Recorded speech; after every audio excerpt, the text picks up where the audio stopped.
Hello guys, welcome to my channel. My name is Anshay Rahman. I am from Assam.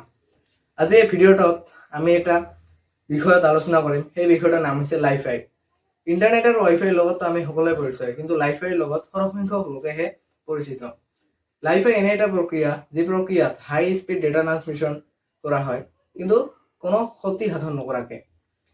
Life high লাইটৰ ব্যৱহাৰ কৰি data transmission কৰে। ই এটা নতুন আৰু বহুত ইউনিক এটা পদ্ধতি।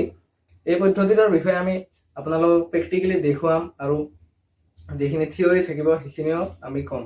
প্ৰথমে আমি নেটৱৰ্কৰ বিষয়ে জানি লওঁ। নেটৱৰ্ক কেনেকৈ কাম কৰে। নেটৱৰ্ক হৈছে এনে এটা পদ্ধতি যি পদ্ধতিয়ে আমাৰ মোবাইল, লেপটপ, ডেস্কটপ আদিলৈ ইণ্টাৰনেট প্ৰেৰণ কৰে। নেটৱৰ্ক কেনেকৈ কাম কৰে ইয়াৰ বিষয়ে আমি প্ৰথমে জানি লওঁ। নেটৱৰ্ক সাধাৰণতে ৰেডিঅ' ফ্ৰিকুৱেঞ্চিৰ ব্যৱহাৰ কৰি আমাৰ ফোনলৈকে আহে। যিটো মোবাইল টাৱাৰ থাকে তাতে ৰেডিঅ' ফ্ৰিকুৱেঞ্চিৰ ব্যৱহাৰ কৰি আৰু বিভিন্ন ধৰণৰ পদ্ধতিৰে আমাৰ ফোনলৈকে লৈ অহা হয়। ঠিক তেনেকৈয়ে ৱাইফাইও বা ব্লুটুথো তেনেকেই ৰেডিঅ' ফ্ৰিকুৱেঞ্চিৰ ব্যৱহাৰ কৰি ডেটা ট্ৰান্সমিশ্যন কৰে। কিন্তু এই ৰেডিঅ' ফ্ৰিকুৱেঞ্চিয়ে মানুহৰ বহুতো অনিষ্ট সাধন কৰে। মানুহ অকল নহয়, মানুহৰ লগতে চৰাই চিৰিকটি আৰু বিভিন্ন প্ৰাকৃতিক জীৱ জন্তুৰো অনিষ্ট সাধন কৰে। তাৰে ভিতৰত চৰাই চিৰিকটি অন্যতম। মানুহক ক্ষতি সাধন কৰা এই ৰেডিয়েশ্যন, যিটো আৰ এফ ফ্ৰিকুৱেঞ্চি মানে ৰেডিঅ' ফ্ৰিকুৱেঞ্চিয়ে সৃষ্টি কৰা ৰেডিয়েশ্যনে যিটো মানুহক ক্ষতি কৰে, কিন্তু লাইফাই এই ক্ষতি নকৰে। লাইফাই অকল এটা লাইট আৰু কেইটামান চাৰ্কিটৰ জৰিয়তে ডেটা ট্ৰান্সমিশ্যন কৰে। নেটৱৰ্ক যেনেকে সকলো ঠাইতে সিঁচৰিত হৈ পৰে, লাইফাই কিন্তু এনেকে সিঁচৰিত হৈ থকা ব্যৱস্থা নাই। লাইফাই এনে এটা প্ৰক্ৰিয়া য'ত লাইটৰ জৰিয়তে ট্ৰান্সমিশ্যন কৰা হয়। সেই লাইটটো যলৈকে যাব সেই লাইটলৈকেহে আমি ডেটাখিনি পাম। আৰু ইয়াৰ বহুতো লিমিটেশ্যনছ আছে, কিন্তু লিমিটেশ্যনছ থাকিলেও ইয়াক আমি বিভিন্ন ধৰণৰ ঠাইত ব্যৱহাৰ কৰি ইয়াৰে লাভৱান হ'ব পাৰিম। ইয়াৰে এটা উদাহৰণ হ'ল, আমি যদি ফোন বা আমাৰ যিটো মোবাইল ফোন আছে তাতে যদি আমি লাইফাই ট্ৰান্সমিটাৰ এণ্ড ৰিচিভাৰ লগাই দিওঁ, তেতিয়াহ'লে আমি এটা মোবাইলৰ পৰা আন এটা মোবাইললৈ ডাটা সঘনাই আৰু বহুত স্পীডত ট্ৰান্সফাৰ কৰিব পাৰিম। লাইফাই প্ৰেক্টিকেলি 150 Gbps লৈকে ডেটা ট্ৰান্সফাৰ কৰিব পাৰিছে আৰু এইটো কাল্পনিকভাৱে 240 Gbps লৈকে কৰিব পাৰিব বুলি বিশেষজ্ঞসকলৰ মতামত। তো গাইজ ইয়াতে চাই লওক আমাৰ যিটো লাইফাইৰ প্ৰেক্টিকেল এটা মডেল, এটা সৰু সুৰা মডেল আমি বনাইছোঁ। তো ইয়াতে আমি লাইফাইটো মোবাইলৰ লগত কানেক্ট কৰিম। এইটো লক খুলি ল'লোঁ, মানুহটো দেখা নাযায়। তো লাইটটো অফ হৈ গ'ল, কাৰণ সুবিধাৰ কাৰণে আপোনালোকক দেখুৱাম। এতিয়া লাইটটো জ্বলি গৈছে। এই লাইটটোৱে যিটো ডেটা আছে সেইটো ট্ৰান্সমিট কৰি এই চ'লাৰ পেনেলটো যিটো আপোনালোকে দেখিছে, এই চ'লাৰ পেনেলটো এইটো এটা সাধাৰণ চ'লাৰ পেনেল। আপোনালোকে ভাবিব পাৰে যে আমি তলৰ পৰা কানেকশ্যন দিছোঁ, কিন্তু চাব পাৰে একো কানেকশ্যন দিয়া হোৱা নাই আৰু লাইটটো জ্বলিয়ে আছে, কিন্তু গানটো অফ হৈ আছে, মানে ডেটা ট্ৰান্সমিট হোৱা নাই এতিয়ালৈকে। যেতিয়া আমি গানটো প্লে কৰি দিম, প্লে কৰি দিয়াৰ লগে লগে এইটো লাইটটো ব্ৰাইটনেছটো অলপ বাঢ়ি গ'ল। তো ইয়াৰ পৰাই বুজিব পাৰি যে, আৰু অফ কৰি দিয়াৰ লগে লগে অলপ পিছতেই লাইটটো ব্ৰাইটনেছটো কমি গ'ল, চাব পাৰিছে।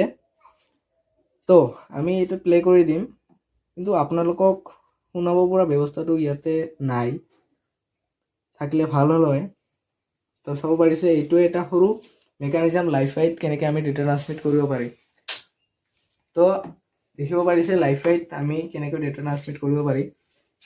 এতিয়া আমি আপোনালোকক লাইফাইত যিটো চাৰ্কিট আছে সেইটো কেনেকৈ কাম কৰে সেইটোৰ বিষয়ে অলপ কৈ দিওঁ।